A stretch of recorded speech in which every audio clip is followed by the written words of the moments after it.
National achievement सर्वे कक्षा 10वीं विषय गणित, जिसके टेस्ट पेपर 3 जिसके भाग 5 में हम प्रश्न 51 से आगे के प्रश्नों का हल देखेंगे।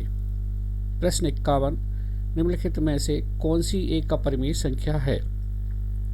हम जानते हैं कि परिमेय संख्या का दशमलव प्रसार या तो शांत या अशांत आवर्ती दशमलव प्रसार होता है, परंतु अपरिमेय संख्या का दशमलव प्रसार हमेशा अशांत अनावर्ती होता है। इस आधार पर इस प्रश्न का सही आंसर ऑप्शन डी होगा।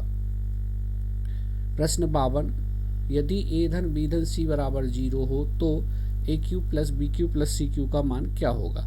A cube plus b cube plus c cube minus 3abc का मान जो होता है वो a plus b plus c गुणा ए का वर्ग प्लस बी का वर्ग प्लस सी का वर्ग minus a b minus b c minus c a के बराबर होता है। यहाँ पर हमें a plus b plus c की वैल्यू 0 दी है, तब हम राइट हैंड साइड में a plus b plus c का मान यदि 0 रखें तो हमें राइट हैंड साइड में 0 प्राप्त होगा। तब a cube plus b cube plus c cube minus 3abc बराबर 0, जहाँ 3abc का पक्षांतर करने पर प्राप्त होगा a cube plus b cube plus c cube बराबर 3abc। अतः इस प्रश्न का सही आंसर जो है वो ऑप्शन सी होगा।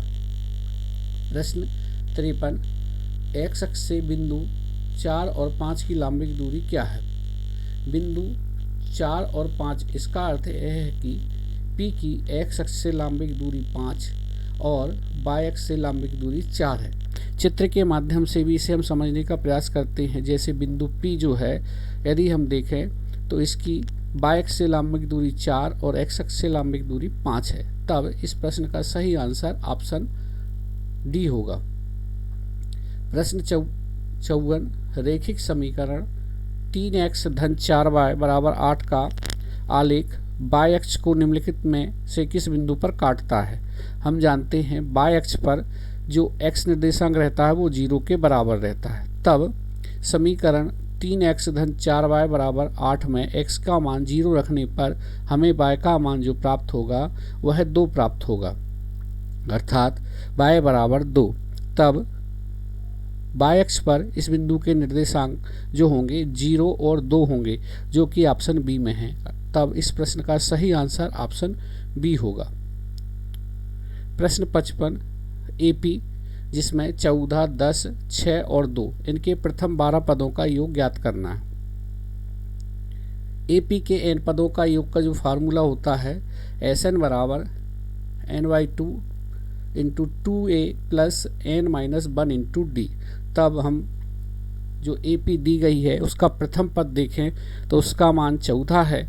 हमें 12 पदों का योग ज्ञात करना, अर्थात n बराबर 12 और d की जो वैल्यू है 10 ऋण 14 बराबर ऋण 4 होगी, जिसे हम दिए गए फार्मूले Sn बराबर n/2 into 2a plus n-1 into D में रखेंगे तो हमें प्राप्त होगा 12/2 गुणा 2 गुणा 14 धन 12 ऋण 1 गुणा ऋण 4, जिसे आगे हल करने पर हमें Sn की वैल्यू -96 प्राप्त होगी। तब इस प्रश्न का सही आंसर जो होगा ऑप्शन ए होगा। प्रश्न 56, AP 3, 8, 13, 18 का कौन सा पद 78 है?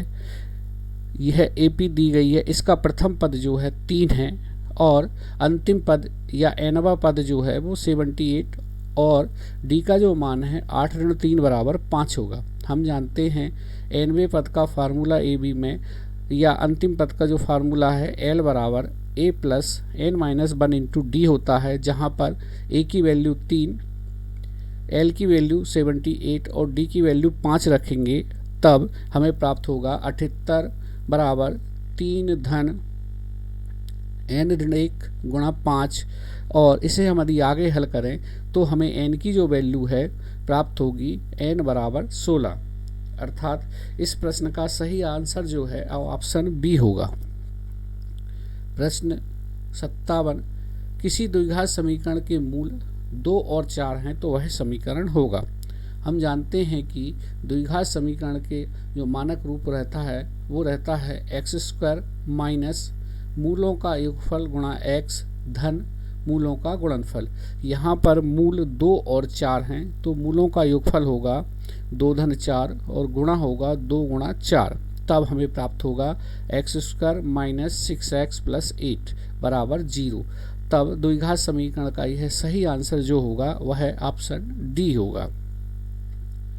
प्रश्न 58, यदि संख्याएं 3, 8 और x धन 5 एक AP में हैं तो x का मान होगा। हम जानते हैं कि AP में सार्वंतर द्वितीय पद माइनस प्रथम पद या तृतीय पद माइनस द्वितीय पद की सहायता से निकाल सकते हैं और वह हमेशा एक जैसा होगा। अर्थात यदि हमने A2 माइनस A1 का वैल्यू निकालें वह A3 माइनस A2 के बराबर होगी। तब हम A1, A2 और A3 की वैल्यू रखें और इसे हम हल करें तो हमें x का जो मान प्राप्त होगा वह 8 प्राप्त होगा। अर्थात इस प्रश्न का सही आंसर जो है वो ऑप्शन बी होगा। प्रश्न 59, यदि x बराबर 2 धन करणी 3 है तो x धन 1/x का मान होगा। हमें मालूम है कि x का मान जो है 2 प्लस रूट 3 है। हमें x प्लस 1/x का मान निकालना है तो x की जगह x की जो वैल्यू है वो रख दें तो हमें प्राप्त होगा 2 धन रूट 3 प्लस 1/2 प्लस रूट 3। यहाँ पर 1/2 प्लस रूट 3 जो है इसमें हम हर का जो परिमेयकरण करेंगे अर्थात 2 माइनस रूट 3 का गुणा अंश में और 2 माइनस रूट 3 का गुणा हर में करेंगे। तब हमें हल जो प्राप्त होगा 2 माइनस रूट 3 और नीचे a plus b into a minus b लिखा है, इसकी जगह a² माइनस b² आएगा। अर्थात 2 का वर्ग माइनस रूट 3 का वर्ग। 2 का वर्ग 4 होता है और रूट 3 का वर्ग 3 होगा। अर्थात 4 ऋण 3, 4 में से 3 घटाने पर 1 प्राप्त होगा। अर्थात हम लिख सकते हैं 2 plus root 3 plus 2 minus root 3। Root 3 एक प्लस में है और एक माइनस में है, इन दोनों को यदि हम कैंसिल करते हैं तो हमें प्राप्त होगा 2 प्लस 2 अर्थात 4। तब इस प्रश्न का सही आंसर जो है वो ऑप्शन ए होगा। प्रश्न 60, इसमें लिखा है AP 5, 7, 9, 11 का nवां पद होगा। इसके पूर्व भी हम AP के nवें पद का सूत्र देख चुके हैं। यहाँ पर यदि हम देखें तो A की जो वैल्यू है वो 5, D की जो वैल्यू है 7 ऋण 5 बराबर 2 है। nवें पद का जो फार्मूला होता है AP में AN बराबर A plus N minus 1 into D। यहाँ पर A की वैल्यू 5 और D की वैल्यू 2 रखें और इसे हम आगे हल करें तो हमें AN का जो मान प्राप्त होगा 3 प्लस 2N, जिसे हम 2N प्लस 3 भी लिख सकते हैं। अर्थात इस प्रश्न का सही आंसर जो है वो ऑप्शन बी है। प्रश्न 61, यदि किसी समांतर श्रेणी का nवां पद 7n प्लस 5 है तो उस समांतर श्रेणी का सार्वंतर होगा। इसे हम सबसे पहले समांतर श्रेणी बनाते हैं। इसके लिए हम an बराबर जो 7n प्लस 5 लिखा है उसमें n की वैल्यू 1, 2, 3 या 4, 5 तक रख सकते हैं। यहाँ पर हमने सबसे पहले n बराबर 1 रखा तो हमें प्रथम पद प्राप्त होगा a1 बराबर 7 इंटू 1 प्लस 5 अर्थात 12। इसी प्रकार यदि हमने n बराबर 2 रखा अर्थात a2 का जो वैल्यू है 7 इंटू 2 प्लस 5 बराबर 19। इसी प्रकार यदि हम n बराबर 3 रखें तो a3 की जो वैल्यू प्राप्त होगी 26। इस प्रकार हम आगे के पद भी आसानी से निकाल सकते हैं, परंतु हमें केवल सार्वंतर ज्ञात करना है। तो यहाँ पर सार्वंतर के लिए हम a2 माइनस a1 या a3 माइनस a2 निकाल सकते हैं। a2 माइनस a1 का मान भी 7 प्राप्त होगा और a3 माइनस a2 का मान भी 7 प्राप्त होगा। तब कह सकते हैं कि दी गई समांतर श्रेणी का जो सार्वंतर है वो 7 है। अर्थात इस प्रश्न का सही जो आंसर है वो ऑप्शन डी है। प्रश्न 62, शांत जल में एक नाव की चाल 6 किलोमीटर प्रति घंटा है। यह धारा के अनुकूल 2 घंटे में 17 किलोमीटर की दूरी तय करती है तो धारा की चाल होगी। शांत जल में नाव की चाल जो है वो 6 किलोमीटर प्रति घंटा है। जब धारा के अनुकूल नाव चलती है तो वह धारा की चाल और नाव की चाल दोनों को प्लस करके चलेगी। अर्थात यदि हमें नाव की चाल दी है तो हमें धारा की चाल ज्ञात करना है। चाल का जो सूत्र होता है दूरी बटे समय। यहाँ पर जो नाव धारा के अनुकूल 2 घंटे में 17 किलोमीटर, अर्थात समय 2 घंटे और दूरी 17 किलोमीटर, अर्थात चाल जो होगी धारा के अनुकूल 17/2 अर्थात 8.5 किलोमीटर प्रति घंटा, जिसमें कि धारा की चाल और नाव की चाल दोनों प्लस है। यहाँ पर शांत जल में जो नाव की चाल थी 6 किलोमीटर, तब हम यदि धारा की चाल निकालना चाहें तो 8.5 में से 6 को घटा देंगे तो उत्तर हमें 2.5 प्राप्त होगा, अर्थात धारा की चाल जो होगी 2.5 किलोमीटर प्रति घंटा प्राप्त होगी। तब इस प्रश्न का सही आंसर जो है वो ऑप्शन ए है। प्रश्न 63, द्विघात समीकरणों x² - 7x + 10 = 0 तथा x² - 10x + 16 = 0 का उभयनिष्ठ मूल क्या है। इसे हम कई प्रकार से हल कर सकते हैं, परंतु सबसे आसान हल करने का तरीका हम दोनों द्विघात समीकरणों के मूल ज्ञात कर लेते हैं और जो उभयनिष्ठ मूल होगा वो हमारा सही आंसर होगा।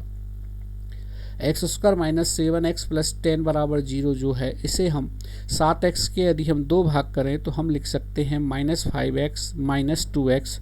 यहाँ पर पहले प्रथम 2 पदों से x और द्वितीय 2 पदों से 2 कॉमन निकालें तो हमें प्राप्त होगा x × x - 5 ऋण 2x - 5 = 0, जिससे हम आगे हल करें तो x का जो मान है या तो 5 या 2 प्राप्त होगा, अर्थात दिए गए द्विघात समीकरण के जो मूल हैं वह 2 और 5 होंगे। इसी प्रकार x² - 10x + 16 = 0, यहाँ 10x को हम -8x - 2x लिख सकते हैं। प्रथम 2 पदों से और अंत के 2 पदों से हम कॉमन निकालने के पश्चात इस सवाल को यदि पूरा हल करें तो हमें x का जो मान है 8 और 2 प्राप्त होगा, अर्थात इस दिए गए द्विघात समीकरण के जो मूल हैं वह 2 और 8 प्राप्त होंगे। दोनों द्विघात समीकरण का जो उभयनिष्ठ मूल है जो हमें दिखाई दे रहा है वह 2 है, अर्थात इस प्रश्न का सही आंसर जो है वो ऑप्शन बी है। प्रश्न 64, निम्नलिखित में से कौन सा असत्य कथन है। सभी सर्वांगसम आकृतियां समरूप होती हैं, ये सत्य है। सभी सर्वांगसम आकृतियां हमेशा समरूप होती हैं। दूसरा, सभी समरूप आकृतियां सर्वांगसम होती हैं, ऐसा संभव नहीं है, अर्थात यह कथन असत्य है। इसी प्रकार सी जो लिखा है, सभी समबाहु त्रिभुज समरूप होते, यह भी सत्य है। सभी आयत समरूप होते, यह भी सत्य है, परंतु सभी समरूप आकृतियां सर्वांगसम नहीं होती। तब इस प्रश्न का सही आंसर जो है ऑप्शन बी है। प्रश्न 65, निम्नलिखित में से कौन सा मापक केंद्रीय प्रवृत्ति का मापक नहीं है।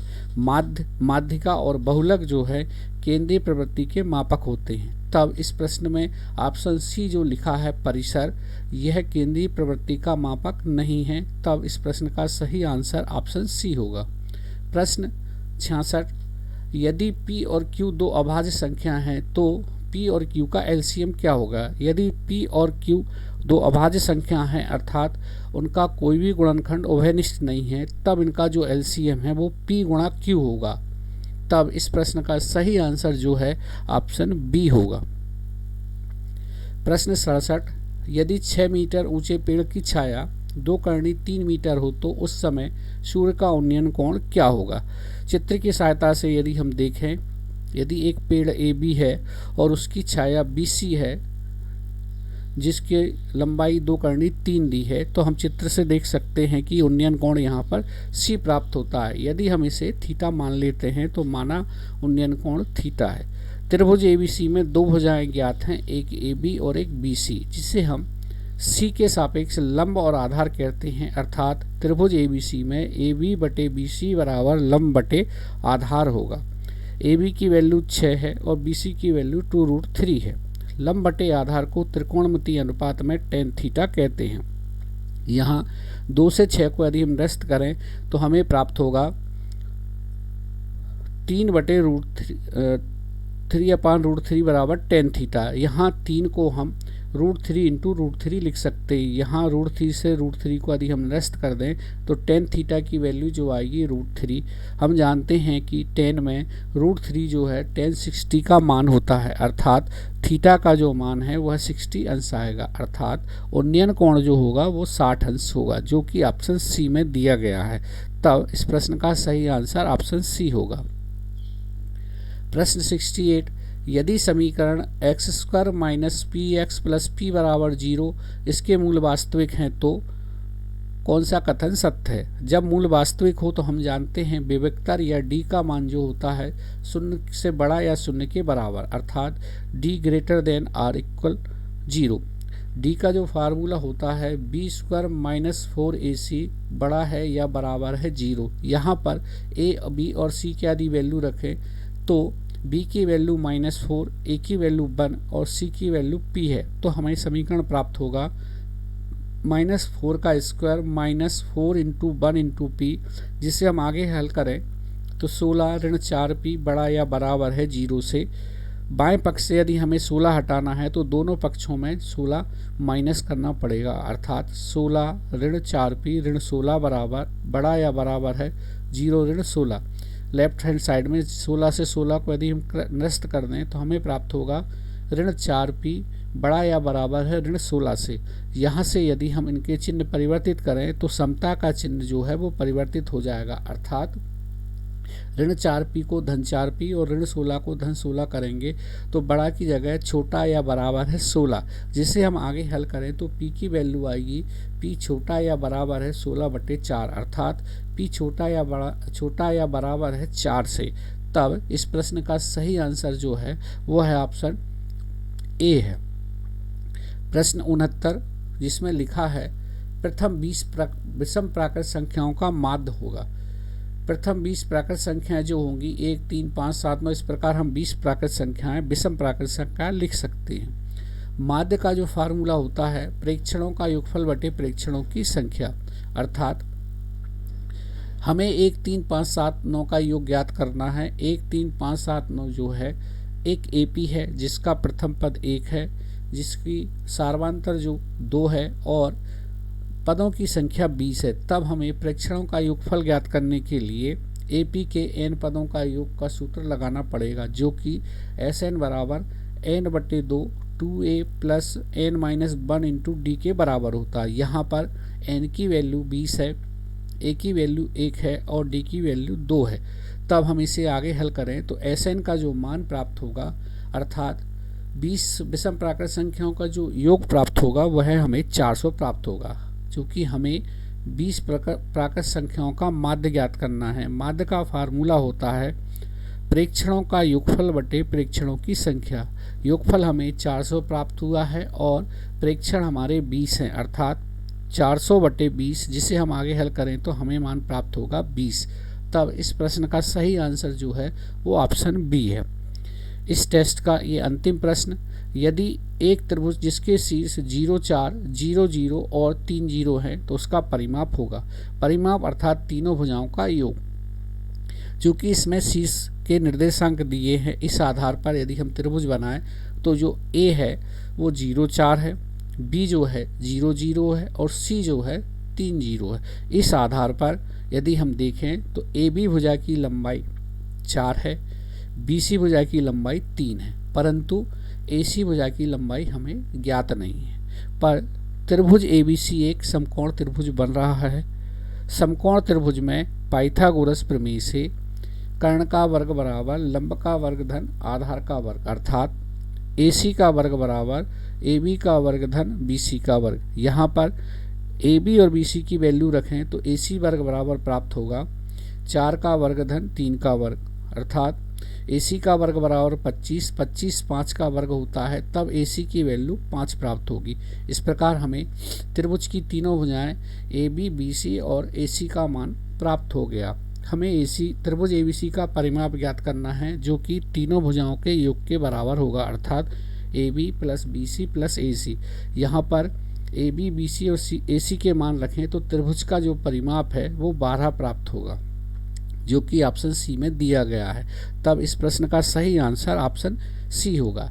इस प्रकार हम टेस्ट 3 के सभी प्रश्न हल कर चुके हैं। सभी के लिए बहुत बहुत धन्यवाद।